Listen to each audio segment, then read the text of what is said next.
Bonjour à toutes et bonjour à tous. Bienvenue avec moi dans une nouvelle présentation, une nouvelle vidéo relative au marketing stratégique, le module qui est destiné aux stagiaires de la deuxième année de gestion des entreprises de l'OFPPT. Et toujours en continuant la présentation des grands choix stratégiques. Donc, comme on a dit dans les vidéos précédentes, la stratégie, c'est la manière d'élaborer, de diriger et de coordonner les plans d'action, et ceci afin d'aboutir à un objectif déterminé, programmé sur le court ou le long terme. Dans la vidéo précédente, nous avons présenté ensemble la stratégie de spécialisation. Mais avant tout, permettez-moi de vous faire un rappel concernant le choix stratégique de l'entreprise qui peuvent être se situer à deux niveaux.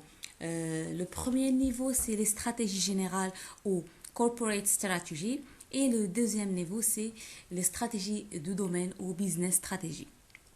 Dans cette vidéo, nous allons se focaliser sur la deuxième stratégie qui est celle de diversification. Passons maintenant à la définition de la stratégie de diversification.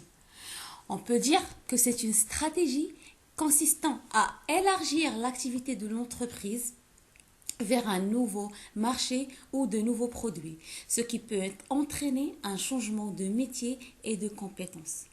On peut distinguer alors entre une stratégie de diversification concentrique ou reliée et une diversification pure ou conglomérale, aussi appelée stratégie de diversification non reliée.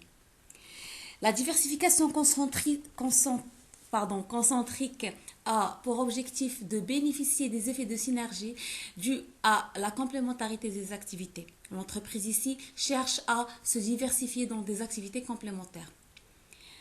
Contrairement à la stratégie de diversification non reliée, l'objectif ici, c'est d'investir dans d'autres domaines n'ayant aucune relation avec les activités de l'entreprise. On va commencer par l'explication de la stratégie de diversification concentrique ou la stratégie de diversification reliée. Alors, dans la mesure où les compétences entrent dans la composition de plus de métiers différents, il se crée une synergie de compétences qui accroît la compétitivité de l'entreprise. Des liens se créent donc entre l'ancienne et la nouvelle activité par l'intermédiaire pivot de diversification, qui sont la clientèle, la technologie, la distribution, la marque, etc.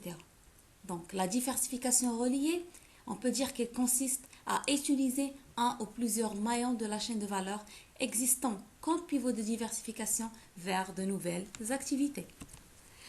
On passe maintenant aux avantages et aux limites de cette stratégie de diversification concentrique. On va commencer par les avantages.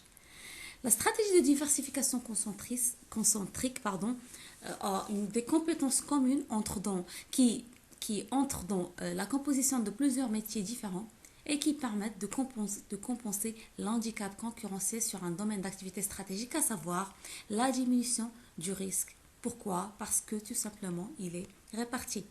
Aussi, la flexibilité pour répondre à des conditions changeantes du marché. Améliorer l'utilisation des ressources et de ses compétences dans d'autres domaines d'activité stratégique. Et enfin, exploiter la capacité stratégique sur d'autres segments du marché, à savoir flexibilité stratégique qui est associée à la diversification du portefeuille des domaines d'activité stratégique.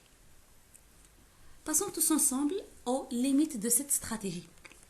Donc, nous avons des problèmes nouveaux de gestion du fait que l'addition de nouvelles activités, c'est-à-dire c'est là où la complexité additionnelle créée, c'est et ce selon Peter Drucker 1974. Nous avons aussi comme limite le risque de dispersion des ressources, notamment celles financières, les ressources financières. Aussi des exigences fortes en termes de dispositifs organisationnels. Des coûts organisationnels plus élevés que la diversification conglomérale non reliée qu'on va voir tout à l'heure.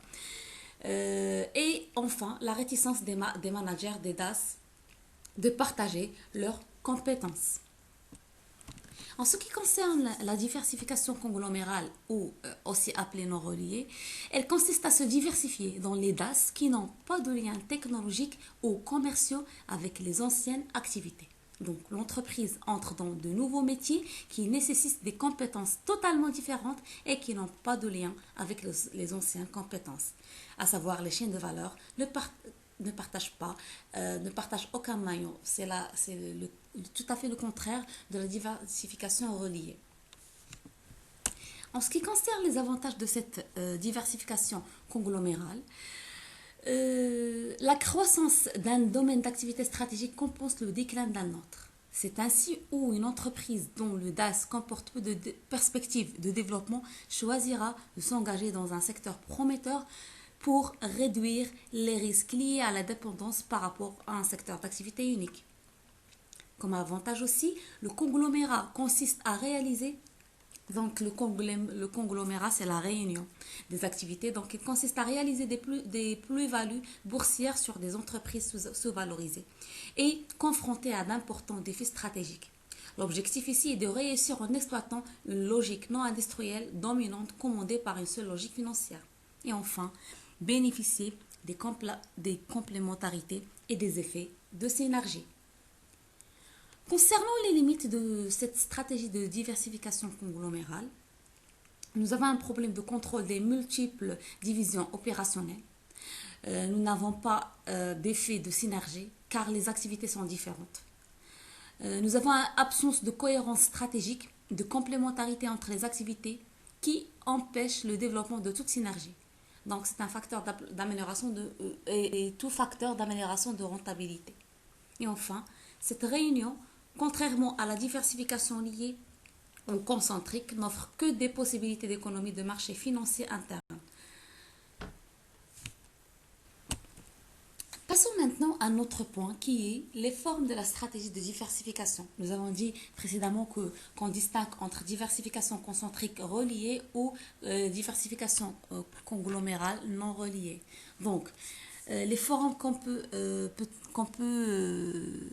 citer dans la stratégie de diversification sont les suivantes. Nous avons la diversification de redéploiement, la diversification de survie, la diversification de placement et enfin la diversification de confortement. En ce qui concerne la première diversification qui est celle de redéploiement, l'entreprise ici redéploie les ressources dans une autre activité pour remédier à la maturité de son produit ou métier. Relativement à la diversification de survie, l'entreprise cherche à assurer sa survie en conséquence des nouveaux marchés. La diversification de placement, l'entreprise ici investit dans de nouveaux domaines attractifs sans excédent de trésorerie. Et la dernière diversification de confortement, où l'entreprise cherche à renforcer sa position concurrentielle en investissant dans de nouveaux domaines. Voilà, la vidéo d'aujourd'hui touche à sa fin. Donc nous avons vu, après avoir vu dans la vidéo précédente la stratégie de spécialisation, nous avons vu tous ensemble aujourd'hui la stratégie de diversification où on peut distinguer une stratégie de diversification concentrique, aussi appelée stratégie reliée, ou une autre stratégie de diversification conglomérale, aussi appelée la stratégie de diversification non reliée.